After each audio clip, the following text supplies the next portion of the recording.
The convoy had been moving for 9 days through the quiet edge of the Tarsi's Drift, a region of sparse stars and weak hyperspace currents that most major powers ignored, and that neglect was exactly why the United Earth Directorate had chosen the route, because the ships drifting in loose formation were not warships or diplomats, but long white hulks filled with civilians. Families from 3 shattered border worlds whose sons had been destabilized by a corporate mining disaster no one wanted to claim. And Captain Elena Morales stood on the bridge of the escort frigate UDS Vigilant, watching the steady telemetry scroll, while trying not to think about the thousands of lives sleeping in cryobays behind her hull plating. People who had signed evacuation papers with shaking hands and boarded human ships because no one else had come, and Morales had been a naval officer for 23 years. Long enough to know that the galaxy was full of polite speeches and empty promises. Long enough to know that mercy was rarely profitable, which was why the convoy were protected by only 4 frigates and a single logistics cruiser bearing the red and blue emblem of Earth,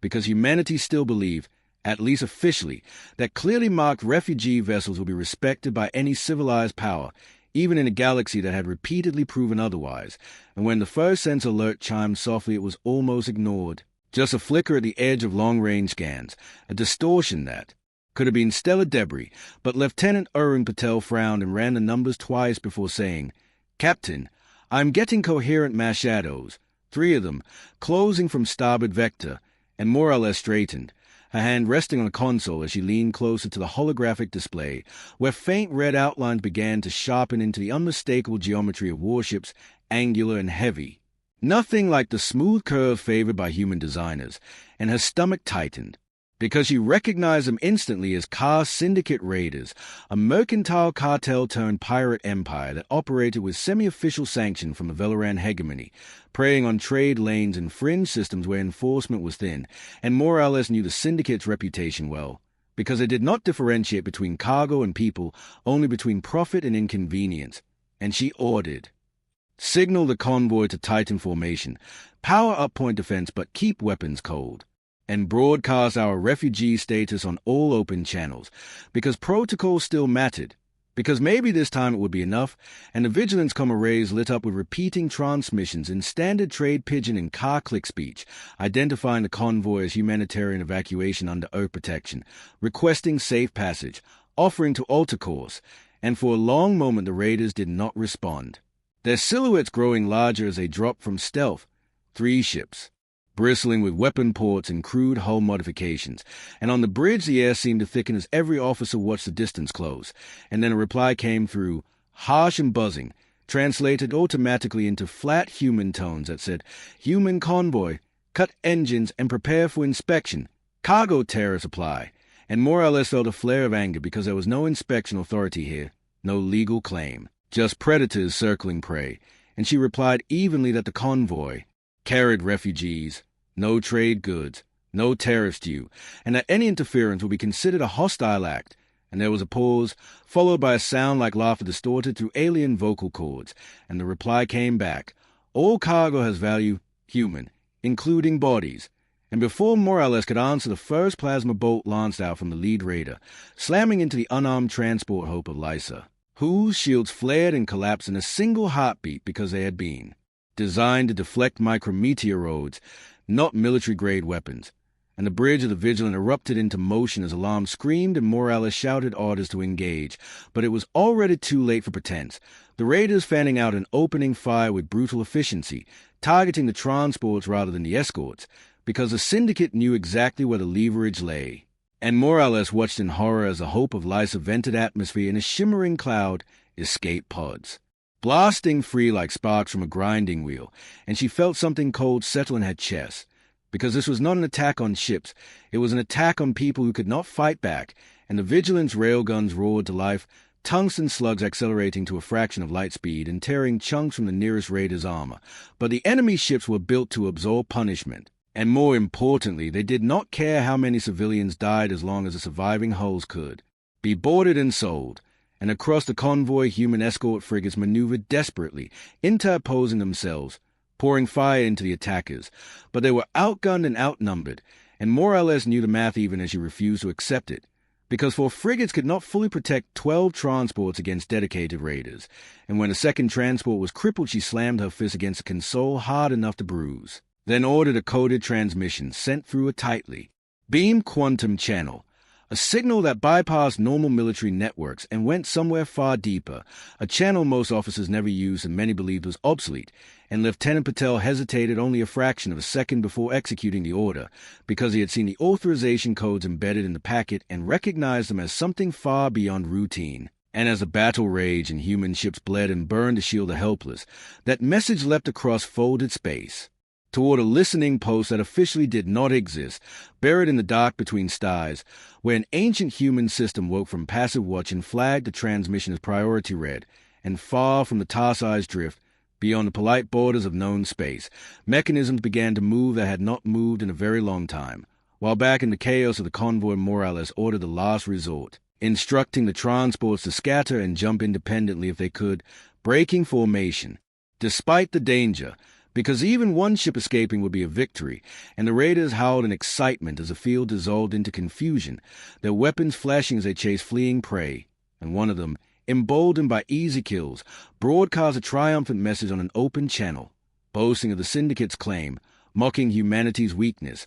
unaware that their words were being recorded, time-stamped, and archived by systems designed to remember fences for generations, and when the Vigilant took a direct hit that knocked out her port engines and sent the bridge lights flickering, Morales tasted blood where she had bitten her lip, but she did not order surrender, because humans had learned long ago that surrender did not guarantee mercy, and as the escort frigates fought on with stubborn precision, buying seconds with their hulls and lives, none of the car raiders noticed a faint gravitational anomaly forming at the edge of the system, subtle and wrong, like the universe holding its breath. And if they had known what that anomaly meant, they might have fled while they still could, because the attack on a human refuge convoy was not just a. When the Vigilance port engines died, the ship yawed hard, inertial dampeners struggling to keep pace as Captain Morales gripped the command rail and forced her breathing to slow, because panic spread faster than fire on a bridge and her crew needed her steady, and she ordered auxiliary thrusters to compensate while damage control teams reported hull breaches on decks 7 through 9,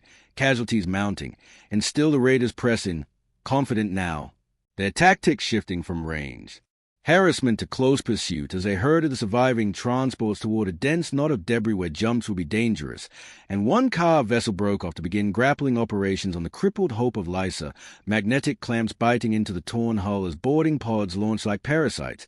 and Morales felt a surge of rage so sharp it was almost clarifying, because you could see the life signs on her display. Hundreds of refugees waking from cryo-sleep into terror as alarms shrieked. And alien boots hammered against their hull, and she ordered the Vigilant to fire everything it had at the boarding ship despite the risk, railguns, missiles, even point-defense lasers overclocked beyond safe limits, and the barrage tore through the raiders' flank, shearing off a clamp and sending debris spinning, but not before 2 boarding pods breached the transport, and through the open comm came fragments of sound, screaming, gunfire, a human security officer shouting for civilians to fall back, and then static, and around them the other escort frigates were suffering, the UEDS Kestrel gutted by a plasma strike that vented her reactor and left her drifting, the UEDS Anansi fighting with half her weapons offline, her captain refusing evacuation, and more or less knew that even if reinforcements arrived it might already be too late for many, and she forced herself to focus on what she could still do,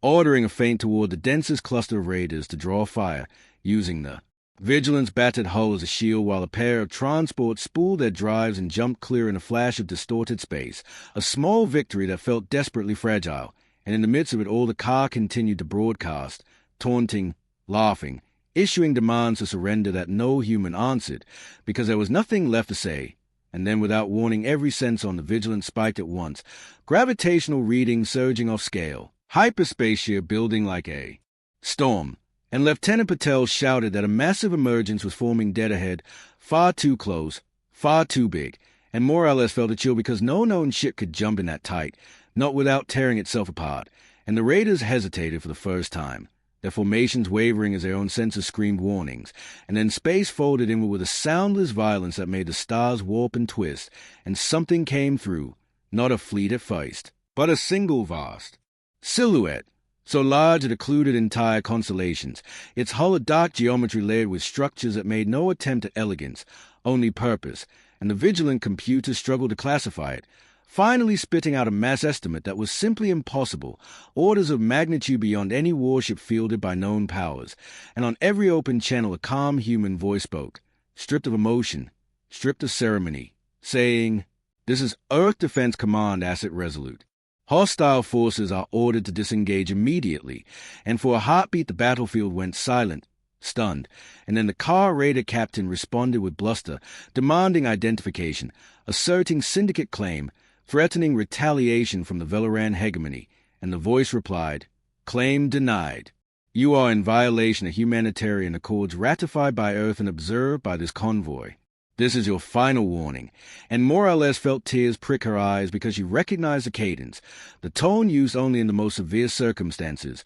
a tone that meant restraint was already exhausted, and the raiders made the worst possible choice, because the lead ship fired again, its captain either desperate or arrogant enough to believe size alone did not matter, and the bolt splashed harmlessly against a faint shimmer that surrounded the massive human vessel, a defensive field unlike anything in the known catalogs, and the response was immediate and devastating, because the Resolute did not fire a beam or missile. It simply reached out with gravity itself, localized distortion snapping into existence around the offending raider, crushing its hull inward as if squeezed by an invisible fist, metal folding, reactors imploding, the ship collapsing into a dance, glowing not before winking out of existence entirely, not exploding, not scattering debris, just gone, and across. The system, the remaining car ships panicked, formations breaking as they attempted to flee, but the Resolute was not alone anymore, because space rippled again and again as smaller but still formidable human vessels emerged, not the sleek frigates of the convoy but angular warships bristling with unfamiliar rays, each arrival marked by the same impossible precision, and more or less realized with a mix of awe and grim understanding that these ships had been waiting, not nearby but far away, held, backed by policy and politics and the hope that humanity would not have to reveal them, and that hope had just been obliterated by a plasma bolt fired at refugees, and the battle that followed was not a battle at all, it was an execution, because the human ships moved with cold coordination, disabling drives, severing weapons, isolating raiders with surgical efficiency. And when a car vessel attempted to jump, it was caught mid-transition, its outline frozen and then unraveled as a human. Interdiction field collapsed the corridor around it, and more or less watched as syndicate captains who moments before had been predators now begged for mercy, transmissions flooding the channels with pleas and offers and excuses, all of them recorded, all of them ignored, because a voice from the Resolute spoke again. "Syndicate vessels, you have committed crimes under human law. Power down and prepare for boarding. Resistance will be met with termination," and one by one the surviving raiders complied, weapons going dark, engines dying, and human boarding craft launched, their trajectory steady, inevitable, and as the immediate threat ended, more or less slumped into her chair, exhaustion crashing over her. But there was no relief yet, because reports continued to come in from the transports, of casualties, of survivors pulled back from the brink, of fires extinguished and hulls patched, and she knew that, even with this overwhelming intervention, the cost would never be fully counted. And as med teams worked and human marines secured the captured raiders, a private channel opened on her console, the same calm voice addressing her directly now, saying, "Captain Morales, Earth Defense Command acknowledges your actions. You did well. The convoy is under our protection," and more or less closed her eyes for a moment before replying, her voice steady despite the ache in her chest, because somewhere out there, in the wider galaxy, others would soon learn what the Car Syndicate was learning right now, that attacking human refugees was not a local crime. It was a message sent to the wrong species, and humanity always answered its messages in full.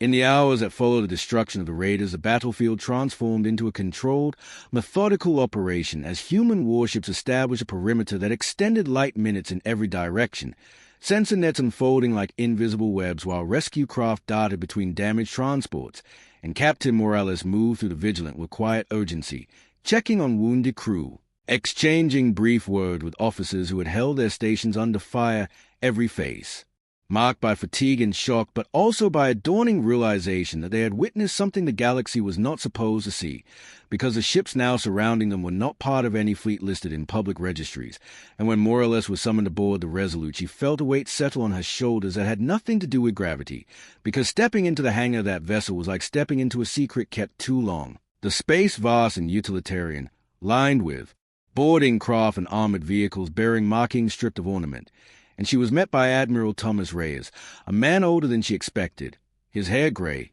his uniform plain, his expression grave but not unkind, and he thanked her without ceremony for holding the line, then walked with her through corridors that hummed with restrained power as he explained in careful terms that the assets now deployed were part of contingency humanity had hoped would never be triggered, a doctrine born from centuries of watching, of learning how often treaties failed when profit beckoned, and he spoke of Earth's long decision to present itself as a middling power, competent but not dominant, while investing quietly in technologies that bent physics just far enough to ensure survival against any coalition, and more or less listened, thinking of the taunts she had heard from alien captains over the years, the dismissive tones, the assumptions that humans were dangerous only in rhetoric, and she realized how deliberate that misdirection had been, how many lives it might have saved before today, and yet how many had been lost because predators believed the mask. And as they spoke, reports flowed in from across known space, because the Car Syndicate had been a nexus of influence,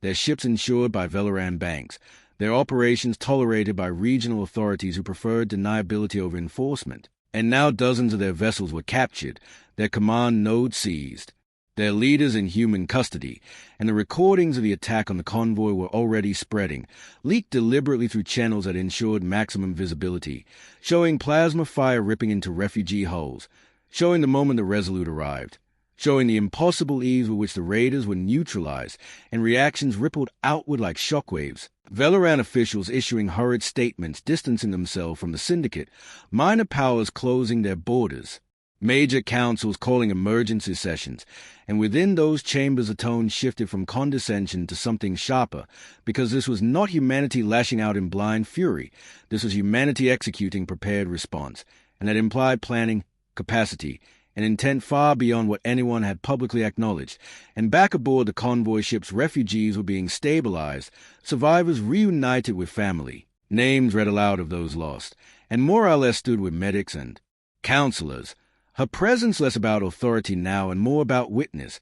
because she knew these people would carry the memory of the attack for the rest of their lives. And she also knew that memory would be intertwined with the image of human ships arriving from nowhere to defend them, and that mattered, because narrative shaped alliances as much as treaties did. And as days passed and the convoy resumed its journey under heavy escort, the scope of the consequences became clearer, because Earth Defense Command did not withdraw its assets after the immediate threat ended. Instead, task groups fanned out to known syndicate holdings, not attacking indiscriminately but seizing records, freezing accounts, dismantling infrastructure with relentless legality, and each action was accompanied by formal notices citing humanitarian law, each broadcast calm and precise, making it impossible to frame the response as a rogue reprisal, and alien observers took note with growing unease, because the humans were not roaring or boasting, they were enforcing, and that suggested a confidence rooted not in anger but in certainty, and more or less received messages from colleagues across the fleet,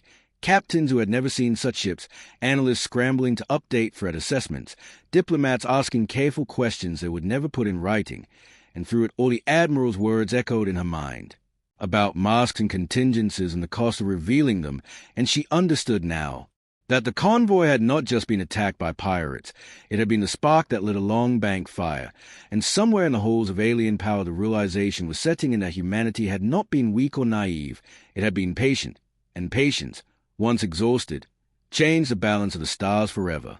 As the convoy entered safe harbor weeks later under the watch of human defense platforms that had quietly existed on the fringes of charted space, the political aftershocks continued to build, because the Velaran hegemony could no longer pretend ignorance, their trade lanes disrupted not by human blockades but by insurance collapses and merchant refusals as evidence mounted of their tacit support for the syndicate. And Captain Morales found herself summoned not to a battlefield briefing but to a diplomatic summit aboard a neutral station, where representatives of dozens of species gathered in a chamber designed to intimidate through scale and spectacle, and for the first time in her career she walked in knowing that intimidation had shifted direction, because the humans present did not bring fleets into orbit or posture with threats. They brought data, recordings, timelines, and legal frameworks that mapped every step from the initial attack on the refugee convoy to the financial structures that had enabled it. And when Velaran envoys attempted bluster, it fell flat against the calm presentation of facts,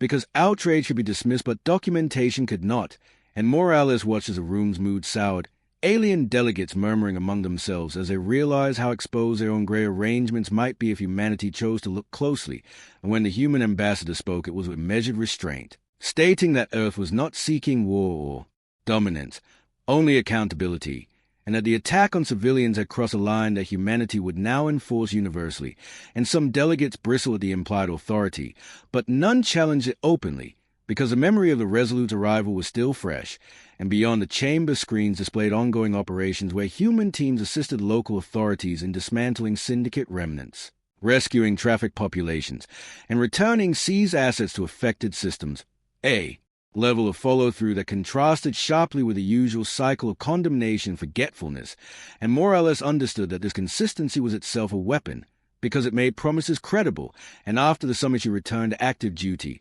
assigned to a joint task force tasked with escorting vulnerable populations through regions previously written off as too dangerous, and everywhere they went the reaction was the same, initial disbelief giving way to cautious hope as human. Ships arrived not to conquer but to stand between predators and prey, and in those quiet moments between crises Morales would reflect on the turning point, on how a single convoy had revealed the cost of restraint and the necessity of resolve, and she would think of the car raiders now held in secure facilities, their captains facing tribunals that did not rush or grandstand but proceeded with relentless thoroughness, and of the wider lesson spreading through the galaxy, that humanity's mercy was real but not limitless, that their protection once offered would be upheld regardless of inconvenience, and that attacking the defenseless under the assumption of human weakness was no longer a gamble but a guaranteed catastrophe, and as new treaties were drafted and old ones rewritten with human clauses quietly inserted, the stars grew a little quieter, not because conflict had vanished but because calculation had returned,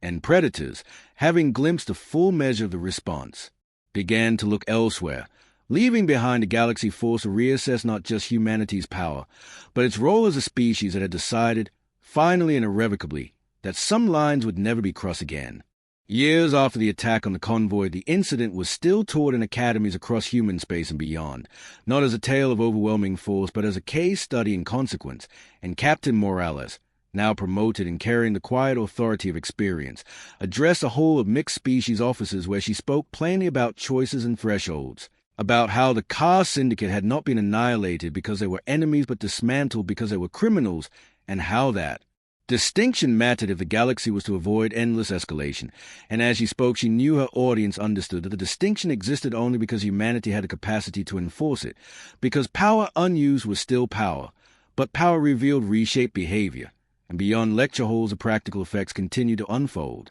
As trade routes once plagued by raids reopened under multilateral patrols modeled on human protocols, refugee flows stabilized as predators lost confidence, and minor species that had once hidden or paid protection now approached Earth openly, seeking accords that acknowledged a new reality. And within human governance there were debates fierce and ongoing about transparency, about whether the veil that had hidden Earth Defense Command's deepest capabilities should be lifted further or drawn back again now that the lesson had been delivered. And more or less listened to those debates with a soldier's pragmatism, knowing that secrecy and openness were tools like any other, to be chosen with care, and she found herself reflecting often on the moment the Resolute had emerged, on the silence that had followed, because that silence had not been fear alone, it had been recalibration, the sound of a galaxy updating its assumptions, and in that recalibration humanity had found itself not crowned as ruler but positioned as arbiter, a role it had not sought but could not now abandon without cost. And when new crises flared, when distant systems sent distress calls after centuries of neglect, human task groups responded with the same measured force, never boasting, never apologizing, and each response reinforced a pattern established that day, that human protection was real and human retribution precise. And among alien strategists a phrase entered quiet circulation, a warning more than a proverb, that one should never mistake human patience for incapacity, because patience ended the moment innocents were targeted. And Morales, standing on the bridge of her new command as it escorted another convoy through once dangerous space, felt the weight of that legacy, knowing that peace maintained by vigilance was never simple, but believing, as she had on that first terrible day, that some burdens were worth carrying if it meant fewer ships would ever again drift broken and burning simply because no one thought anyone would come. The 6th year after the convoy attack marked a subtle but profound shift that only those deeply embedded in interstellar operations fully appreciated, because deterrence had matured into expectation, and expectation into structure, as human doctrines once kept classified were now selectively integrated into joint defense frameworks, and Admiral Reyes, older now and nearing retirement, met with Captain Morales privately to discuss the transition, explaining that humanity could not remain the silent guarantor forever without either becoming resented or relied upon to an unhealthy degree, and so the strategy evolved toward empowerment. Training allied forces, sharing limited technology designed not to dominate but to equalize, and more or less saw firsthand how this recalibration played out as he commanded multinational patrols where alien crews once dismissive now listened intently to human briefings, adopting tactics centered on civilian protection and rapid response, and while some hardline factions grumbled about human influence, the majority recognized that stability had tangible benefits: fewer lost ships, fewer vanished colonies, fewer unanswered distress calls, and yet beneath this progress ran an undercurrent of unease,